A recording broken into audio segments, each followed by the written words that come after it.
Hello everyone. So thank you for coming to this FAQ session on the Student Experience Internships, aka the SEIs.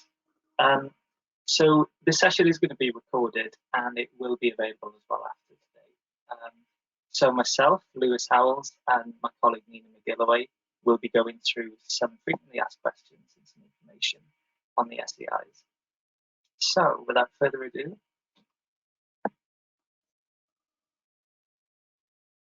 today's plan, what we're going to cover is we're going to give you a brief overview of what SEIs are, information on how to apply for SEI opportunities. We're then going to go through the answers to some frequently asked questions that we've received from students over the past couple of weeks. And then finally, there'll be an opportunity for you to ask us anything that we haven't covered in today's session. Okay, so what is a Student Experience Internship or an SEI? So SEIs are a paid internship hosted within the university that lasts for up to 8 weeks over the summer break. So the period they will take place in is kind of early to mid-June up until the beginning of September. And each role will have different timescales within that period, depending on the business need and the availability of the hiring manager and the team who are running the internship. So alongside an SEI, successful applicants will basically have access to a development program. That's a careers training program which we run over the summer in conjunction with the SEIs. So this is a program focused on careers and personal development that we run alongside the SEI program. So a note on the eligibility for the SEIs. To apply, you must be a non-final year undergraduate student. So that basically means you must be in your first or second year of a 3-year course, or your first, second, or third year of a 4-year undergraduate course. So what types of opportunities are available under the banner of SEIs? There are 2 types of SEIs. The first type is internships within the university schools or centralized divisions. What that basically means is either within a school or faculty, like the Faculty of Science and Engineering, or the School of Arts, Languages and Cultures, or with a university team that handles something like careers, for example, business engagement, or as you can see there, the alumni team. And these projects are typically around student experience, welcome week, or employability focused projects that you'll be delivering on those. The other type that we have are the learning through research internships within the university. So these internships are basically intended to give you an idea of what a PhD or an academic career might look like. And they involve working alongside an academic or a research team who are undertaking a research project at the university. So in the cases of both those opportunities, we've received these projects in from academics and hiring managers across the university. And we then make these projects available for you to apply to.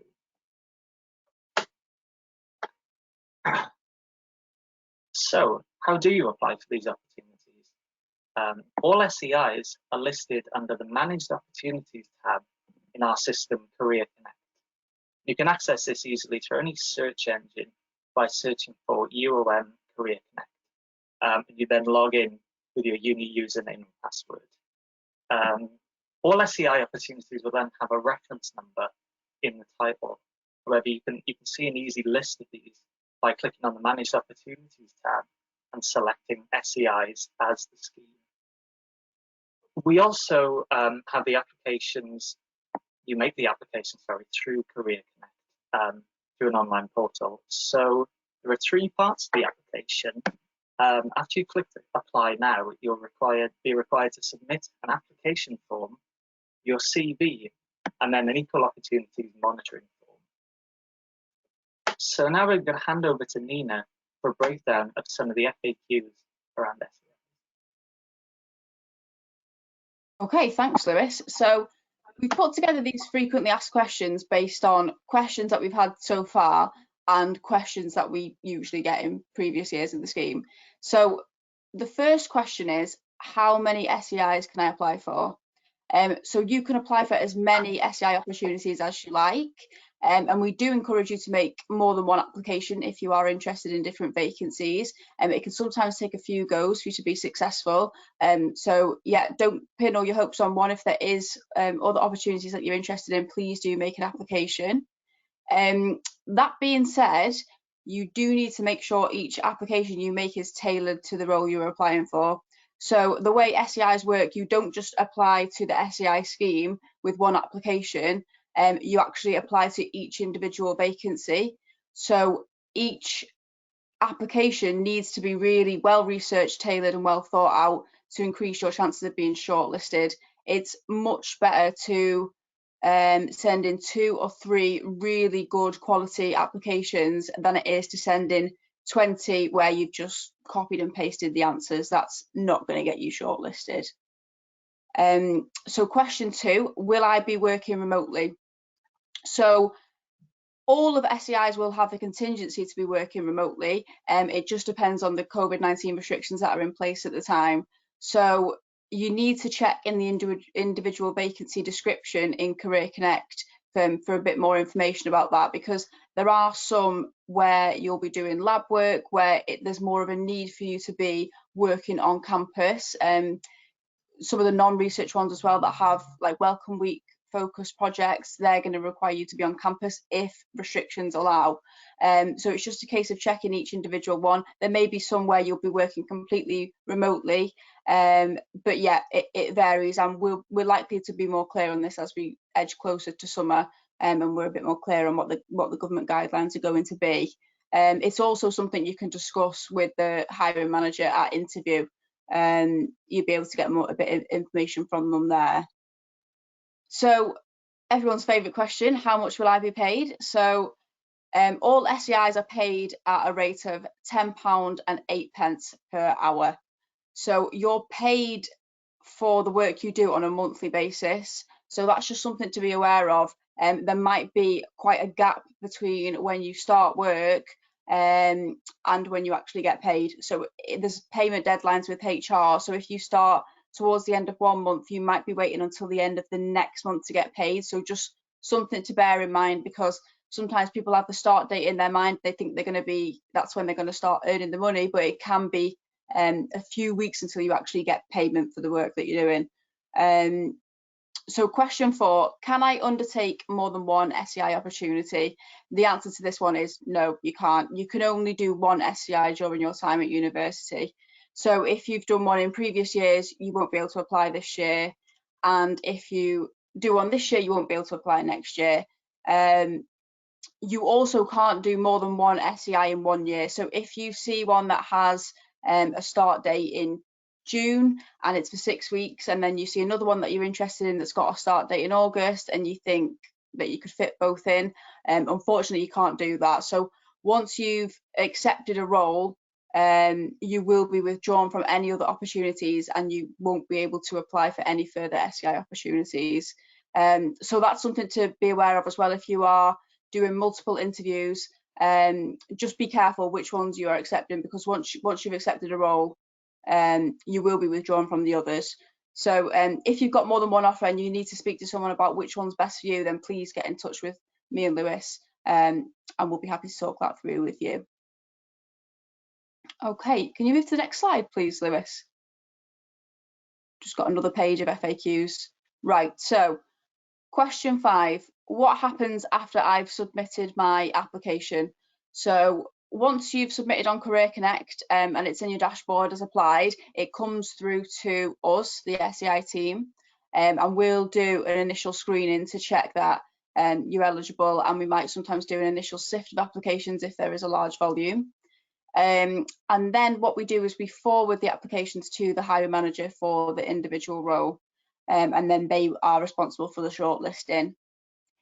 So if you're successful in getting an interview, you will be contacted either by the SEI team, which will probably be me or Lewis, or the hiring manager themselves will contact you directly. Most of these interviews are likely to be online at the moment because of the current restrictions. So it's highly likely that they're all going to be on Zoom or Teams. And as part of this interview process, you might be asked to do a short task or prepare a short presentation. Not always, it might just be a standard panel interview, but you might have these extra elements to it, and they're nothing to worry about. They're just an extra steps to help the hiring manager assess if the role is suitable for you. Okay, so question 6, can I get help with my application? Yes, you can. There's loads of help on our website. So we've got Career Set, which is a CV checker, so you can upload your CV there and get instant feedback on your CV. We've got loads of guides, CV guides, application form guides. We've also got information about our bookable services on there. And we also have some further guidance on the SEI webpage itself. Now, we do have an application form guide that's usually on the website, but it's not there at the moment just because we've had to make a few tweaks to it. But I think we can upload it here as a handout, so you can download this before the session ends, and then it should also be on the website in the next few days. And what that is just a breakdown of the questions on the application form, and it just gives you some pointers as to what we want to see there for each of the different sections.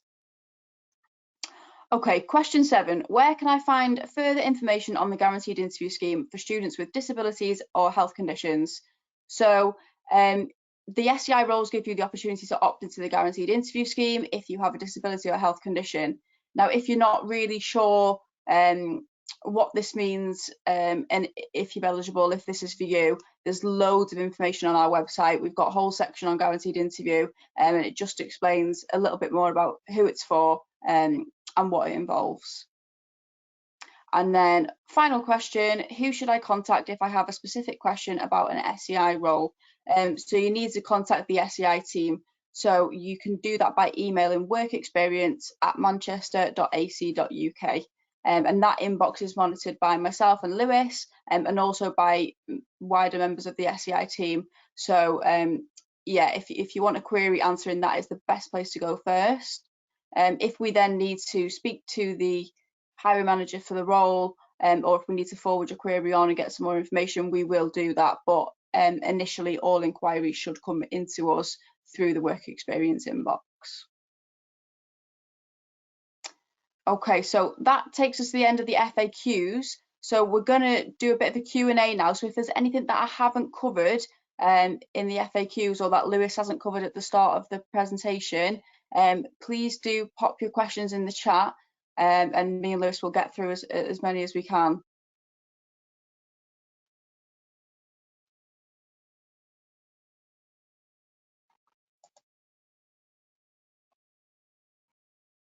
Okay, so you've had one question come in. I'll answer this one. So how many hours a week do students work during the SEIs? A very good question. So essentially, you'll be working for 35 hours per week.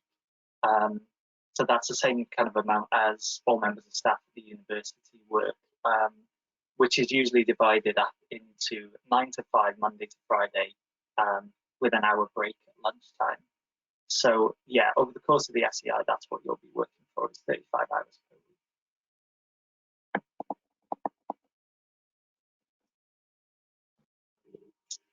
week. Okay, so there's another question come in as well. When do you tend to find out if you've been accepted on an SEI or not? So that essentially, that would normally happen at the end of the recruitment process. So once the adverts finish being advertised, what we will essentially do then is forward the applications to the hiring manager, and they will then go through and shortlist some for interview. So you'll be notified at that stage, kind of shortly after the closing date. It does vary for every role depending on the availability of the hiring manager, for example. So you'll find out at that stage whether you've been shortlisted for an interview. But in terms of being told that you're successful or unsuccessful, you'll find out that at the end of the recruitment when they've identified their preferred candidate. That reason being because they could decide after meeting the candidates at interview that they don't actually want to hire any of the candidates that they've interviewed, and they might want to go back into some of the other applicants to interview them. So we don't kind of tell you, oh, you've been unsuccessful for an interview, therefore your application's unsuccessful for this role, if that makes sense. But we will let you know at the end when recruitment has been completed about whether you've been unsuccessful or not.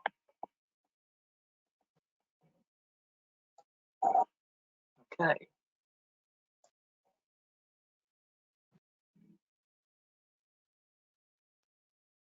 So let's have a look at these other questions. Okay.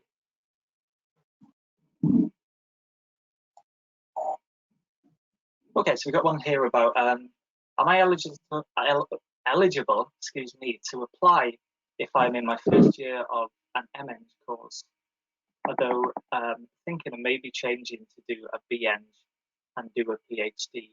So if you're in the first year of an MEng course that's an undergrad course, like a 4 or 5 year MEng course, then yes, you would be eligible to apply for SEIs if you're in the first year of that course.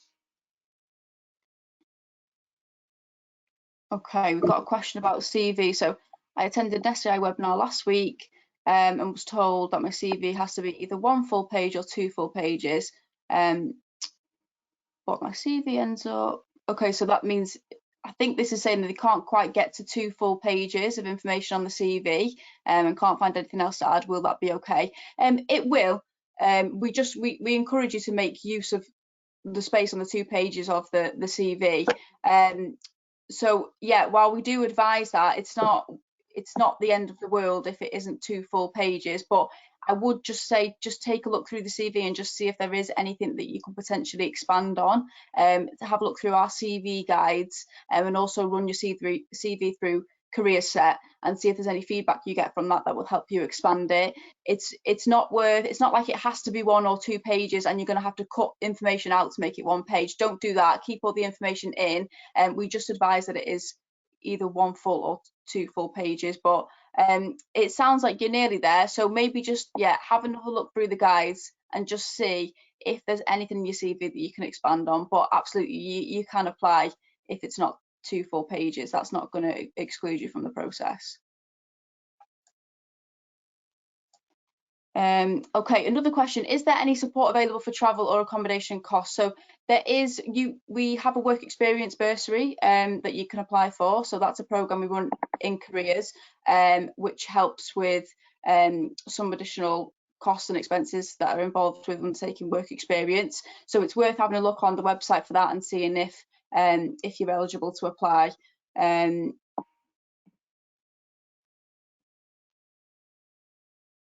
Are applicants chosen on a first come first served basis, or does it not matter how fast you apply? So no, they're not chosen on a first come first served basis. So whilst we advise you to apply in advance of the deadline, they're unlikely to close early. With SEIs, we usually keep them open until the closing date specified, and all applications are assessed then at the end once all of the applications have come in. So it's not first come first served, but try not to leave it to the last minute, because the earlier you apply, the more, if we need to intervene at any point, if the SEI team finds something on your application that we need to query, and we can get in touch with you and we can figure that out before the applications are actually sent over to the hiring manager. So it also leaves time for, in case you have any last minute technology issues that prevent you from applying, it's best not to leave it up until the last minute. Okay, so next question that we've got is, how long will the windows for applying to SEI opportunities be each year? So that will kind of vary per role. So the best way to find out for the roles that you're interested in is to check the job description on Career Connect, because that will give you the closing dates. But broadly, if we're talking about year on year, we generally open them in early to mid-February. And then they'll continue for applications until round about the middle of March, start of April, as kind of a general rule. This year we've had quite a few of them come in at the launch of the program when we launched last week. So that'll mean that there's quite a few opportunities which are closing mostly in March, so kind of from the second week in March onwards this year. But as I said, it does vary for individual roles based on what the hiring manager is doing and when we started advertising the role. So I advise you to check the job descriptions, but do let us know if you've got any questions as well about that. Okay, let's have a look. What other questions have we got here? Okay, so our research internship's exclusive to faculties of science, engineering, and FMBH. So no, they're not. We do have opportunities that are hosted in humanities that are available. Typically, the largest volume is normally within FSE and MBA, but we do definitely have opportunities for learning through research internships within AMBS, within SEIs, School of Social Sciences, and Arts, Languages, and Cultures as well. Okay. Do you have any tips for first year students, who want to apply, such as how to sell yourself even if you don't have much experience? Yeah, absolutely. So if you don't feel that you have much work experience, which is absolutely fine, there are ways that you can quantify the stuff that you would have done, perhaps doing your A-levels or any part-time jobs that you may have had, or even experience that you've had through studying at university in your first year so far, that will look really, really good on a CV or an application form. So the best kind of way I'd advise for advice on how to word that properly is to check over the application session, which is on YouTube, I believe, that we ran last week on SEI applications. There's also advice on this on our website as well, about how to articulate the experience that you've got, basically. So that will be really useful for you in terms of making the experience that you've got, linking it to the skills that are detailed on the job description, and also the activities that you're going to be doing on the internship as well. Okay, we've got a question. Should I include a reference in my CV? No. You can include a reference statement to say that references are available on request, but it's not worth including a reference that you've had in the past or any referee details. They're usually requested once you've been offered the role. It'll be an offer subject to references, and then that's the point when your referees will be contacted. So no, you can leave that off your CV.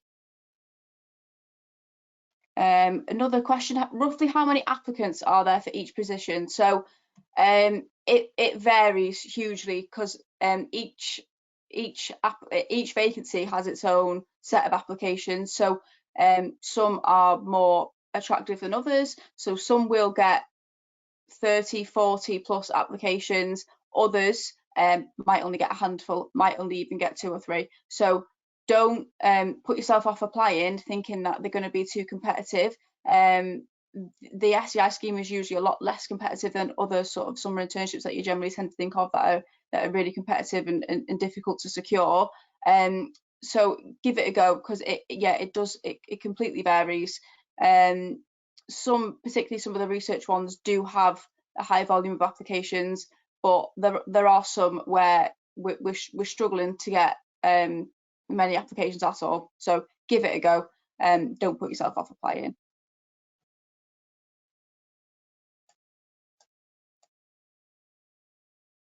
Okay, so there's another question in here, which is a great question. Will the SEI program run kind of in live time? So basically this person is planning to do it in another time zone where they'd be working from. So basically asking, can they work to their country's time, or would they have to comply with UK time? So yeah, absolutely, I could see that being a concern if, you know, where you are is quite far away and there's quite a big time zone difference. But what we are going to do with that is you will be able to have flexibility around that, to work around kind of hours that will suit you. So that could be something that I'd suggest discussing with the hiring manager at interview stage if you get invited. So it's not something you'd need to include in your application at this stage. But if invited to interview, that would be the kind of thing that you could mention to them, just so you know that they're aware and so that you know how they could accommodate for this. Obviously, all hiring managers will work on an individual basis around what they need their interns to do. But generally, yes, we can be flexible around that.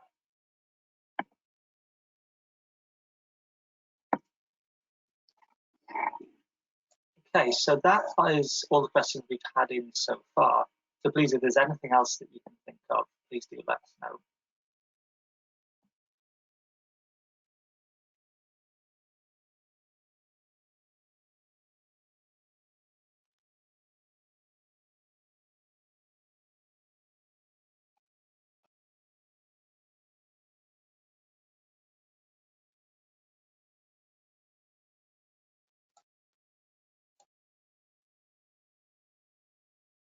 Oh, okay, another one's just popped in. So are there any skills that you would say are most valued through an SEI application? I wouldn't say there's any that are more valued than others, really. It does obviously depend on the role. Like, for example, if it's a research one that's all working remotely with data, then obviously you need to display kind of that you can handle large sets of data and that you can work independently. So it will relate to the job description, but generally all these internships will be looking for kind of skills like communication. That's always important. Working as part of a team is always important. The ability to kind of work independently as well is always really important for these internships. Nina, can you think of any others off the top of your head? I don't think so. I think it is just important to really understand the job description, because the skills that they're looking for will be in there, they'll be listed. So when the hiring managers are shortlisting, they will be using those skills that they've listed in the job description to see if you have evidence that on your application, and that is how they will do the shortlisting. They'll score you against those skills that they have listed. So you really just need to make sure you're matching up your application to what they're asking for in the job application.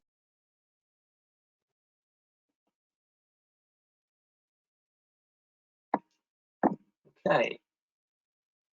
So if there's any more questions, please do put them in the question box.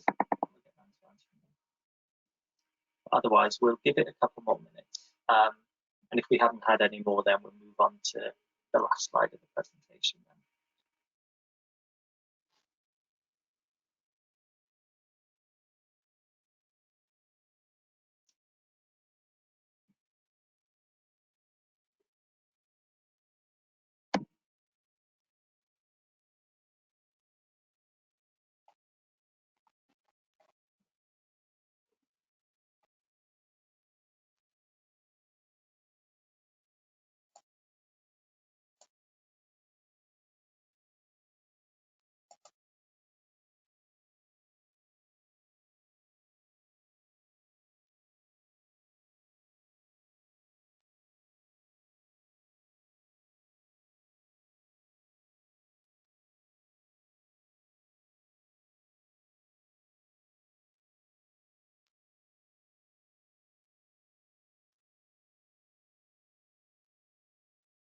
Okay, so I think we'll move on to the last slide.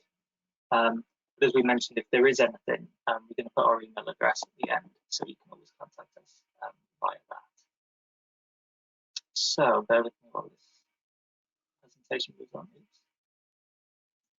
Okay, so it's important to acknowledge as well that not all students will have the same experiences of career support or recruitment processes.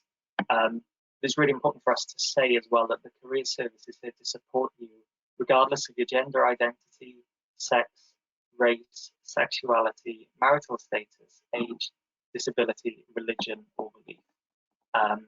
So we do have lots of information about how we can help if you feel like you're not getting the support that you need, which is on the equality pages on our website, which is linked on that slide there. It can also be accessed by Googling your own Career Service, equality, diversity, and inclusion. So that concludes the presentation. Thank you all for coming, and thank you all for the questions. There were some really, really useful ones there for everybody to have the answer to. And as we said, there's further information available on the website. We also have a Facebook group where we post information about the SEIs and other summer internships as well. If you're a Facebook user, it's definitely worth you joining that. And yeah, as I said, please feel free to contact Work Experience at manchester.ac.uk if you've got any further questions, we can definitely So is there anything else you'd like to add, Nina? Just to say good luck. If you do decide to make an application, then best of luck. And I hope this was helpful today. Brilliant. Okay, well, thank you all for coming and enjoy the rest of your days.